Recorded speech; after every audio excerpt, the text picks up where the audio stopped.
ધીરે ધીરે અપનાવીએ એમ જેમ જેમ વર્ષો જતા જાય છે એમ આપણે જે રોગ પ્રતિકારક શક્તિની જે મર્યાદિત પ્રમાણમાં હોય એ શક્તિઓ વધતી જાય છે જેના કારણે જમીનની ટકાવારી વધે એટલે રોગોની સામે રક્ષણ આપે છે.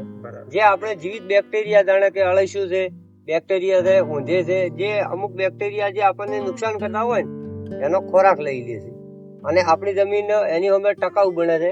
જે આપણે ઘણા રોગોમાં લડવું પડે છે કે જે આપણે આપણા શરીરની માન્યતા માનીએ કે આપણા શરીરમાં તકલીફ થતી હોય તો આપણે તાવની ટેબ્લેટ લેતા હોય તો આપણને તાવ મટતો હોય છે. પણ તમે જો 2 થી 3 દિવસ જો તાવની ટેબ્લેટ ન લ્યો તો એ ધીરે ધીરે ઓટોમેટિક આપણે તાવ મટી જતો હોય છે.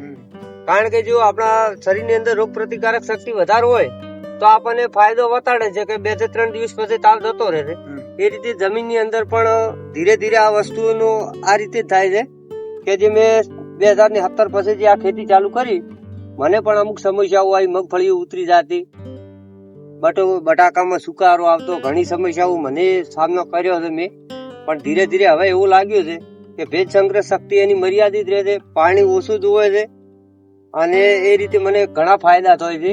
અને મારે જે બહારથી ખાતરો ન લાવવાના કારણે મને વર્ષે લાખ રૂપિયા તો એ બેનિફિટ થાય છે. આમ જમીન જીવિત દેખાય આપણને. જમીન એટલે ખેડ, ખાતર, પાણી, એમ કે ખેડવામાં પણ મજા આવે. જે પેલા આપણે જે જમીન કડક રહેતી એ હવેના સમય પ્રમાણે જે પાણી કડક હોવાના કારણે જમીન ડબલ કડક થાય છે. પણ જો પ્રાકૃતિક ખેતી કરો તો એના પડછાવથી આપણને ઘણો ફાયદો થાય છે. સરસ સરસ.